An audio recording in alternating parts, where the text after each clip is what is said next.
Good morning, everyone, and welcome to Beyond Books, where we talk about books and beyond. Today, I'm on the beach in Florida. I am at Clearwater Beach, one of my favorite beaches.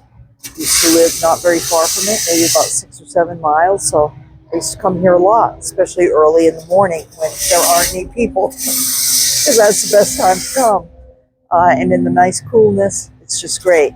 So I'm going to show you a little bit of the beach, and we're going to talk about a book tag, and yeah, let's see what we can find. I think I'm going to take a page from the Faceless playbook, and I'm going to go faceless here for most of this video. You don't need to see my mug. You can see that anytime. Much nicer to see the beach, and that's what I came here to show you. We are staying in Clearwater, and we're not very far from here, so why not come and take a trip back in time to when I used to live here and walk or run or play or come to the beach and hang out, you know, here at this beach and actually several others in the area that were favorites of mine. A few of them are still closed. In fact, people have told me this is one of the few here in this section of the West Coast that is open right now, and that it just opened. The sand here is literally like sugar. I mean, it sticks to everything. Well, there you go. Now you can kind of see it. It's very white. It's very fine. It sticks to everything, like I say. It'll be all over your car when you're done walking on the beach. But it's also very nice. And all of that sand got pushed out by mostly Milton, but they had gotten Helene not too long before that. And it got pushed all into the road beyond here. And it just, you know, was impassable for cars. And yeah, so they, I guess, shut down quite a few things, but right now there's things starting to open back up again, which is great, you know, for the holiday season. I'm sure it's a big season here. So, yeah, they, you know, need to get back on their feet after all of that. But yeah, it's a very pretty beach. It can get really majorly crowded, but they do a pretty decent job of keeping it nice and clean. So it's always a place that you can count on for a nice walk on the beach. So let's do that. And while I'm doing that, I will also do a tag for you. Okay, so this tag that I'm doing is called the Booktube Watching Tag. And it was created by, I think it's Harriet Rosie. And I was tagged by Pat at Book Chat with Pat just this morning. So that's great. Here we go. The first prompt, and I have some of these memorized in my mind, so if I don't say them exactly correctly, forgive me. But the first one has to do with how many subscribers I have. Or no, I'm sorry, how many channels I'm subscribed to. And the answer is a very clear, I have no idea. I don't know. It would be a lot. I know that. You know, more than I could watch every day, that's for sure. So yeah, I subscribe to a lot of channels. Really about a lot of different things, not just Booktube, but I think probably the prompt refers to Booktube itself. But yeah, that's tons of them, hundreds, I'm sure, well into the hundreds. And then the second question has to do with when I watch Booktube. I do watch it mostly in the early morning when I first get up. And then again, maybe a little bit later in the day, like, you know, early evening or something like that. Sometimes I watch when I'm doing some cooking. Sometimes I watch when I'm just, you know, taking a break for a few minutes and sitting outside or something like that. And yeah, so really all different times. But I do try to watch fellow booktubers, to the extent that I reasonably can do that. And then the next question had to do with how do I balance things on Booktube, i.e. watching videos, reading books, and making videos. And yeah, it can be somewhat of a juggling act because you want to watch and you want to support your fellow booktubers. You got to get your books read if you're going to review them, and you're there because you love reading, so you do want to, read. It's your hobby, so you got to take care of that business. But then also there's the making of the videos as well. So it is a balance. I guess I kind of give priority right now, if I were to pick one, to actually making the videos, because unless you get them out, you get your yourself out there, you really don't know what you're capable of or what you can do. So it's good to stay out there. So yeah, I'd say that's probably kind of overall the priority. But then you do get to a point where you got to get caught up on the reading too. And in the meantime, to relax in between, I watch a few booktube videos because I want to support everyone. Okay, so the next question is kind of interesting. Is there a difference between the videos you watch and the videos you make?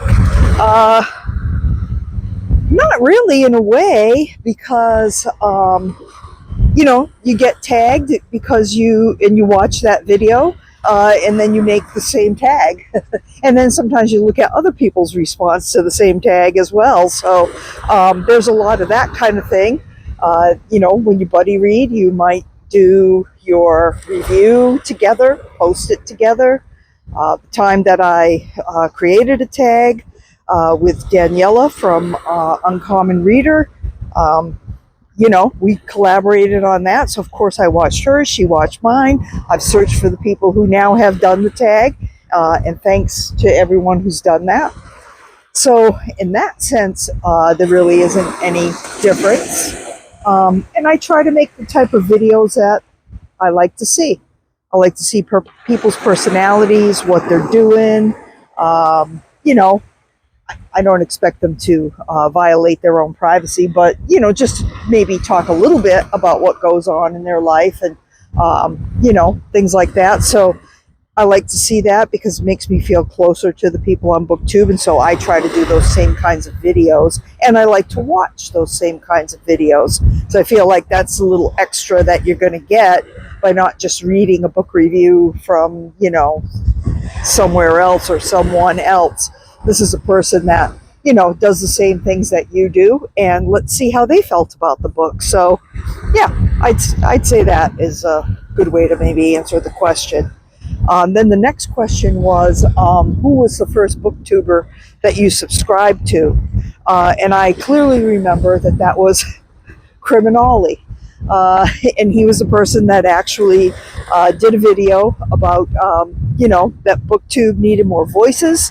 And I think he was absolutely right. And that convinced me to get started on a Booktube channel. I had thought about starting a YouTube channel. I had thought about maybe doing some kind of travel videos or something like that. I thought about maybe doing some diamond painting videos. I was kind of wondering where I fit in. And when he started mentioning that, and I started thinking about how much I love to read, and the fact that I was starting to have more time in my life to read, that really convinced me to go ahead and just do it as a Booktube channel. So I'm glad that I did that. That was actually, I think, a good move. That was fate. That had to happen that way. Okay, so next is a question about recent Booktubers that I have subscribed to. What I try to do is I try to watch MJ's channel, usually over the weekend.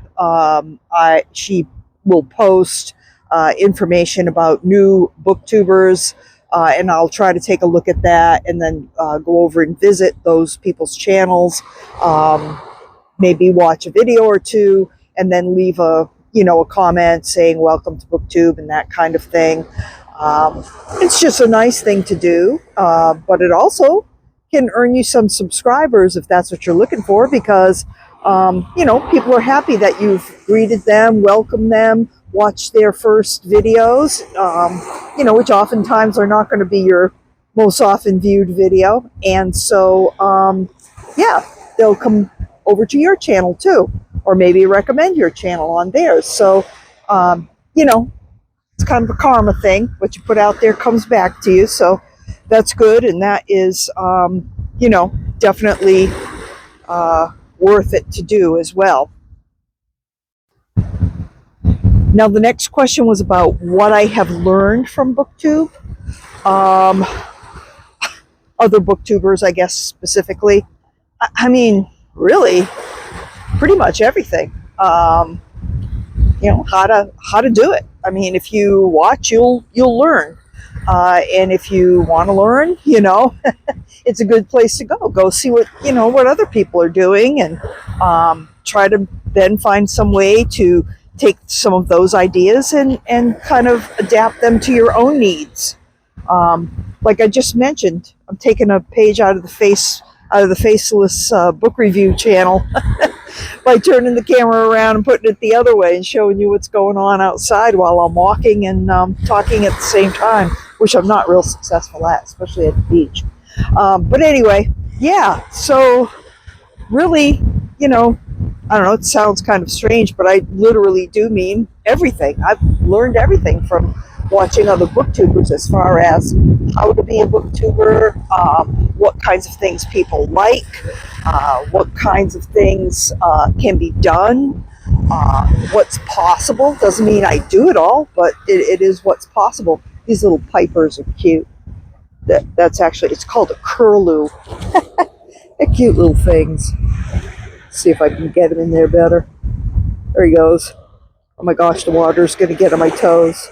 It's going to freeze. It is about 57 degrees, I think. So it's a tad chilly. Hey, little guy. So cute. So anyway, the final prompt is to tag some, there he goes, is to tag some booktubers. Some of my favorite booktubers.